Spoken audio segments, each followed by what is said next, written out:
STV news आवाज़ बुलंदियों तक। आवाज आ जाएगी अगर इसमें कोई गड़बड़ होगी। इस शांति समिति की बैठक में उपस्थित जिलाधिकारी महोदय, इस नगर पंचायत के अध्यक्ष, महावीरी जुलूस के सभी सम्मानित पदाधिकारीगण और कस्बा सिकंदरपुर और आसपास के क्षेत्र से आए हुए सभी सम्मानित नागरिकगण, पत्रकार, जैसा मैंने पहले ही कहा कि ये बलिया की एक विशेषता है। महावीरी जुलूस सामान्य रूप से और जनपदों में नहीं मनाया जाता। इसके कारण एक विशिष्टता है। जो इसकी पृष्ठभूमि में बताया गया था, ये बताया गया था कि ब्रिटिश काल में अंग्रेज तरह तरह के प्रतिबंध लगाते थे, तो लोगों ने एक इस तरह का आयोजन किया जिसमें लोग अपने ताकत को दिखा सकते, और वो परंपरा आजादी के बाद भी चली आ रही है। अब ये एक परंपरा बन गई है और उत्सव का रूप ले लिया है। उत्सव में यशस्वी अधिकारी, पुलिस अधीक्षक महोदय, हमारे सीओ साहब, हमारे उप जिलाधिकारी सिकंदरपुर, हमारे बीच में एसडीओ साहब, तहसीलदार साहब, थानाध्यक्ष महोदय, चौकी प्रभारी और सिकंदरपुर के सभी महावीरी झंडा के अधिकारीगण, हमारे बीच में बैठे से भारतीय जनता पार्टी के महामंत्री प्रयाग चौहानी, समाजवादी पार्टी के नेता किशन चौधरी जी, राकेश सिंह जी, गणेश सोनी जी, दुर्गा दास, हमारे भारतीय जनता पार्टी के मंडल अध्यक्ष आदरणीय पांडे जी, प्रमोद गुप्ता जी, पत्रकारगण, भैरवनाथ वर्मा जी, तमाम सभी नगरवासी क्षेत्रवासियों के महावीरी झंडा के आप लोगों को मैं अपने तरफ से हार्दिक अभिनंदन स्वागत करता हूँ। 1 से 15 वार्डों में लगभग सब स्ट्रीट लाइट लगी हुई है। जनरेटर हमारे पास 36 के लिए का है। सब जुलूस का रूट है, उस रूट में हम लोग इसके पहले 12 से 17 में थे तो मैं लाइट कर रहा है। लाइट रूट में लगा हुआ है। जिस कुछ रूटों में जनरेटर लगाना पड़ता है, तो हमने बराबर 27 तारीख को जो मेन जुलूस होता था उसमें खुले रूट पर हम लोग जनरेटर लगवाते थे और चलवाते थे। जुलूस जब भी चार्ज हो जुलूस जाता है, इसमें जुलूस के साथ जनरेटर रहता है और हमारा लाइट नगर पंचायत का और स्ट्रीट लाइट से ही काम चलता है। लाइट होते हमारा लाइट चलता है,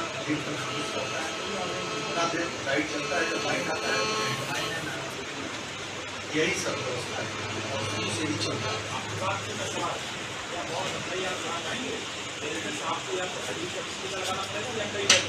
जनरेटर 27 तारीख को जिस रूट में नहीं कॉल वाले में तो सर जनरेटर हमारा रूट लाइट करता है और आज तक चला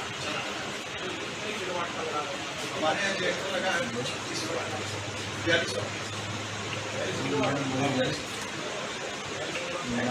बीजी है, वैसे बीजी है, बीजी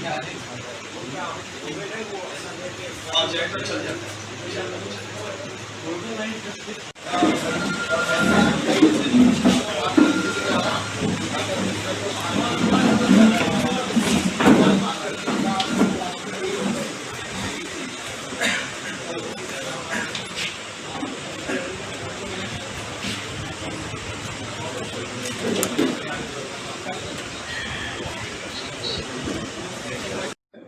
और जनपदों में नहीं मनाया जाता। इसके कारण एक विशिष्टता है।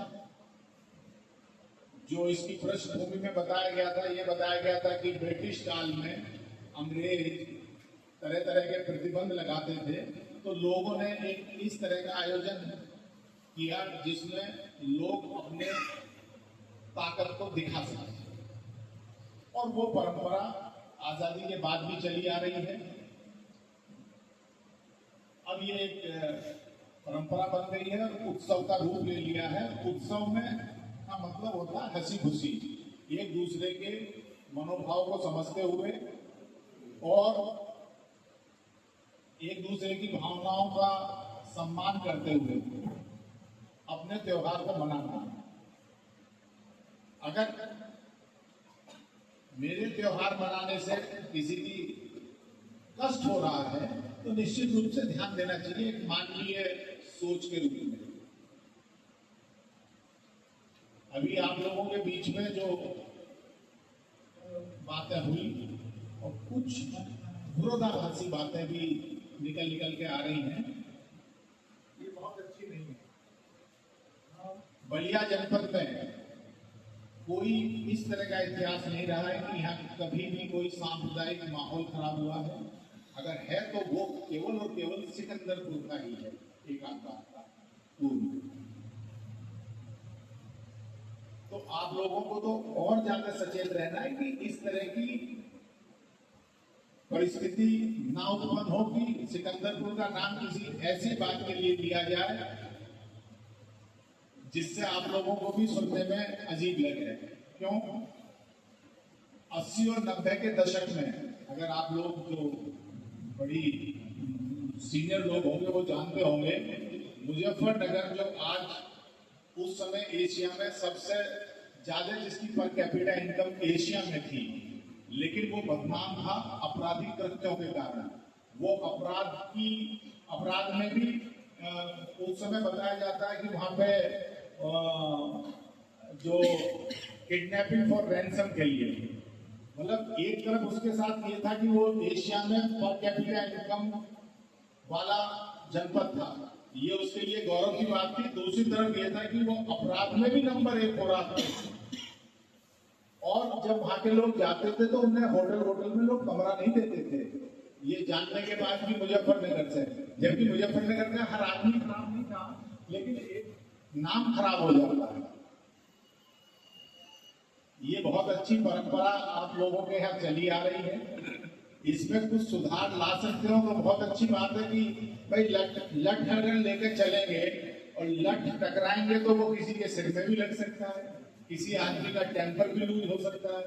लेकिन इस परंपरा में कुछ बेहतरी अगर कर सकते हो तो उस पर भी आगे से जो इसके संचालक लोग हैं वो बैठ गए जरूर इस पर विचार विमर्श करना चाहिए, मनन करना चाहिए कि और इसमें वक्त के साथ चीजें बदलती हैं। आज से 50 साल पहले सब साइकिल भी मुश्किल से मिलती थी, पैदल ही जाते थे। आज आप सब लोग बड़ी बड़ी गाड़ी फॉर्च्यूनर और उससे चल रहे हैं। हो सकता है 20 साल बाद कुछ और रूप मिले। कभी एक ही एयरपोर्ट होता था प्रदेश में, आज 30-35 के करीब हो रखे हैं, छोटे बड़े मिला के। हो सकता है 2-4 साल में बलिया एयरपोर्ट आ जाए, यहाँ मेडिकल कॉलेज भी आ रहा है, यहाँ इंजीनियरिंग कॉलेज भी आ रहा है। तो बेटरमेंट की तरफ और अच्छी सोच की तरफ जरूर हम लोगों को हमेशा अग्रचारित रहना चाहिए और अपना सोचना चाहिए। बाकी यहाँ तक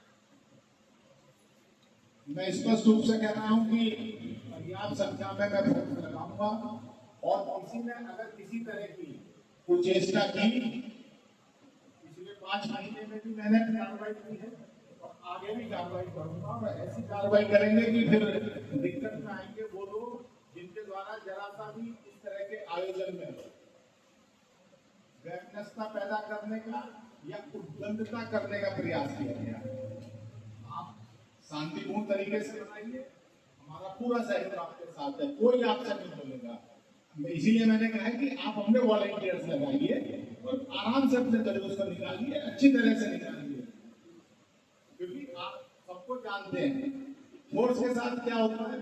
हो सकता है यहाँ पे थाना प्रभारी यहाँ का फोर्स आप सबको जानता है, लेकिन जब गैर जनपद का फोर्स आता है उसको बहुत ज्यादा जानकारी नहीं होती, उसे ये भी नहीं मालूम कि इस व्यक्ति का क्या सामाजिक स्तर है। हम अपने आप में तो घूमते, कई बार जब हम चैटिंग वैटिंग करते हैं ना, कुछ लोग कहते हैं अरे आप जानते नहीं मैं कौन हूँ, मतलब अपने माथे पे लिख लेता, वैसे तो नहीं मालूम तुम कौन है। हो सकता है आप कोई भी हो, लेकिन एक आम आदमी कैसे जान पाएगा लेकिन आदमी छुट्टे ये कहता है, जानते नहीं मैं ये वर्दी उतरवा दूंगा, मैं ये कर दूंगा, मगर उनसे माथे पे लगा के चल, इस टैग को तभी तो पहचान पाएंगे, नहीं तो तुम हमारे लिए एक सामान्य व्यक्ति हो और तुमने कानून का उल्लंघन किया है तो उसकी सजा पाएंगे।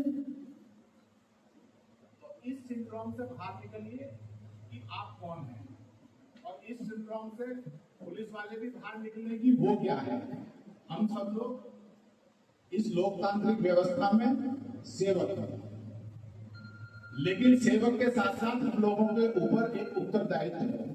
उत्तरदायित्व है कि जिस क्षेत्र में हम रहते हैं वहां की कानून व्यवस्था को अक्षुण्ण रखें, वहां शांति व्यवस्था का माहौल दें। इसीलिए कानूनी रूप से हम लोगों को सशक्त किया गया है और कानूनी दायरे में रहकर जिला प्रशासन अपने दायित्वों का निर्वहन करता है। किसी भी स्थिति में मैं और डीएम साहब इस चीज के लिए बिल्कुल भी कंप्रोमाइज नहीं करेंगे। अगर उद्दंडता होगी तो उसके विरुद्ध कठोर कार्रवाई होगी, और इसके लिए ड्रोन भी, मैं पुलिस लाइन में मेरे पास ड्रोन है, नाइट विजन वाले ड्रोन है, आप मंगवा लीजिएगा। हर कार्यक्रम में पहले से मंगा लीजिएगा। हर फ्राइडे में त्योहार की बहुत बहुत बधाई, शुभकामनाएं हमारी।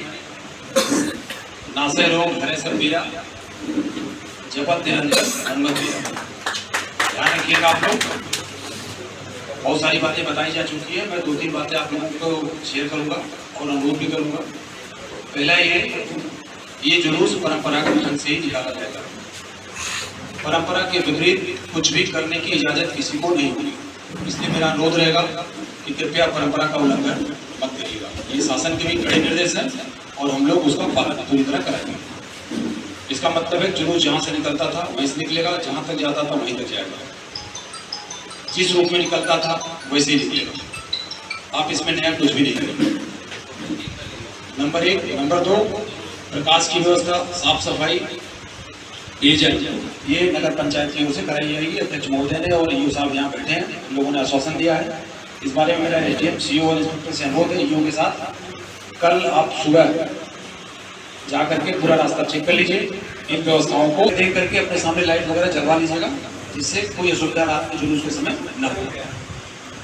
डीजे जो भी लगता रहा है, 1 डीजे 2 डीजे जो भी लगता रहा है अगले में होगा, वही डीजे लगेंगे, उससे ज़्यादा नहीं लगेंगे।